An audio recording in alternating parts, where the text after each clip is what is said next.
Halo semuanya, kita lanjutkan dengan materi yang kedua, yaitu isolasi sel fibroblast.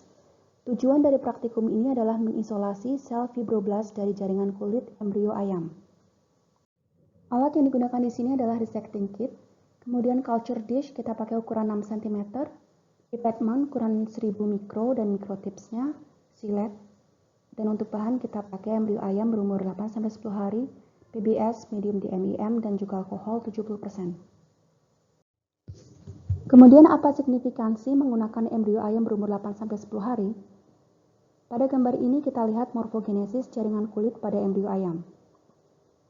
Ada 3 tahap yang bisa kita lihat di sini, yaitu pertama micropatterning, kedua adalah intrabud morphogenesis, dan ketiga adalah follicle morphogenesis.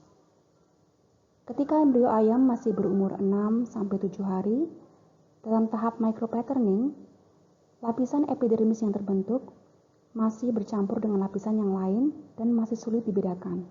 Lapisan epidermis di sini juga masih sangat tipis. Dan selanjutnya ketika embrio mulai berumur 8 hari, 9 dan 10, selanjutnya lapisan epidermis yang terbentuk sudah mulai menebal. Pada beberapa bagian akan terjadi kondensasi, penebalan lebih lanjut, dan ini kelak akan menjadi cikal bakal tumbuhnya bulu-bulu. Tetapi pada umur 10 hari bulu-bulu ini belum terbentuk. Nah, kalau kita tunggu sampai nanti embrio berumur 11, 16, dan seterusnya, maka Anda bisa lihat bahwa bulu-bulu sudah mulai banyak.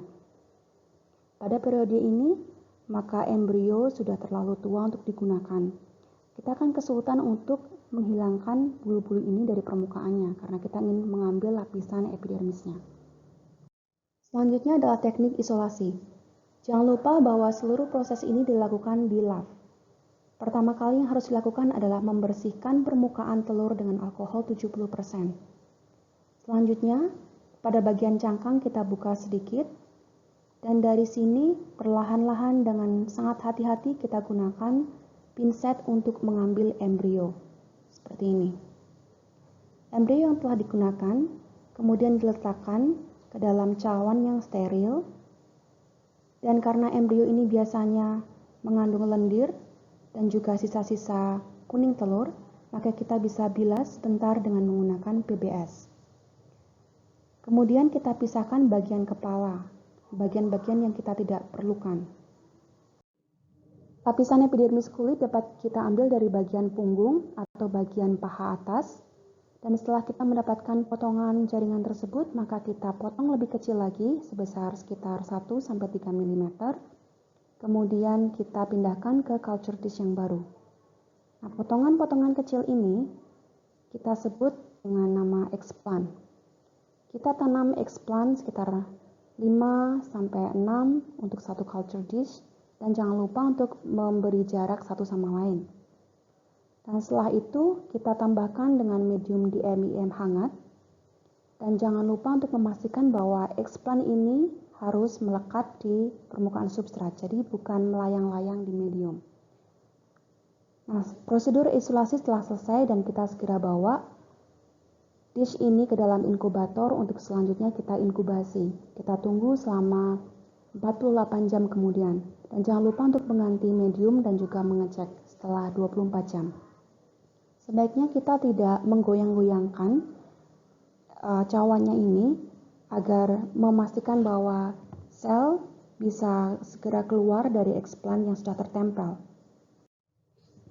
Untuk mengetahui apakah prosedur isolasi yang kita lakukan sudah benar atau belum, maka kita perlu melakukan pengamatan pertumbuhan sel dari explant. Tujuan praktikum ini adalah mengidentifikasi sel fibroblast yang tumbuh dari explant, dan yang kedua adalah mengidentifikasi ada tidaknya kontaminasi mikroorganisme pada explant. Bagaimana kita bisa mengetahui apakah itu benar sel fibroblast yang tumbuh dari explant atau tidak? Kita bisa melihat dari morfologinya. Ini adalah gambar dari sel fibroblast yang keluar dari explant kulit ya. Bagian yang gelap ini adalah explant kulit. Kemudian Anda bisa lihat seperti ada sel yang bentuknya panjang-panjang. Ini adalah tipikal bentuk dari sel fibroblast yang berbentuk seperti gelendong. Di bagian B, Anda bisa lihat juga ada keratinosit. Keratinosit juga bisa tumbuh dari explant kulit. karena memang pada jaringan kulit tidak hanya didominasi oleh fibroblast, tetapi ada juga sel lain yaitu keratinosit. Jadi sangat mungkin apabila dari kultur sel primer Anda nanti akan ada campuran antara fibroblast dan keratinosit. Nah, pada akhirnya ketika Anda nanti lakukan subkultur berkali-kali, maka diharapkan bahwa populasi sel fibroblastnya akan lebih mendominasi dan keratinositnya akan hilang dan akhirnya akan tercapai populasi homogen sel fibroblast. Berikut adalah penampakan kultur sel fibroblast yang pernah dikerjakan di laboratorium biologi. Setelah 24 jam, Anda lihat di sini, ada beberapa sel yang keluar dari eksplan. Ini ya, beberapa sel ini keluar dari pinggir-pinggir, dari tepi eksplan, dan selnya terlihat morfologinya bagus, terlihat normal, dan selnya juga terlihat sehat. Kemudian setelah 48 jam seperti yang diharapkan, maka akan lebih banyak lagi sel yang keluar. Dan setelah 78 jam pertumbuhannya semakin banyak, dan yang semula bentuknya seperti stelat, hampir seperti bintang dengan percabangan, kemudian lebih berjajar seperti ini, dan ini adalah penampakan setelah 96 jam. Jadi seperti inilah penampakan sel fibroblast, bagian ujung-ujungnya runcing dan juga selnya berbentuk memanjang. Sel ini melekat kuat pada permukaan substrat. Jadi ini ya teknik dari isolasi sel fibroblast dari jaringan kulit yang normal akan menghasilkan outgrowth atau pertumbuhan sel fibroblast seperti ini. Pada keadaan normal, Anda bisa mengetahui bahwa sel fibroblast akan mudah tumbuh, keluar dari eksplan dan kemudian jumlahnya bertambah semakin banyak dengan cepat. Tetapi ada kalanya kultur yang kita lakukan tidak sesuai dengan yang kita harapkan. Dan yang kita jumpai justru adalah kontaminasi. Contohnya adalah kontaminasi jamur. Jamur mudah sekali diidentifikasi karena biasanya bisa kita lihat dengan mata telanjang. Akan tampak seperti spot putih atau berkabut atau seperti kapas, dan dalam hal ini biasanya medium tetap berwarna merah.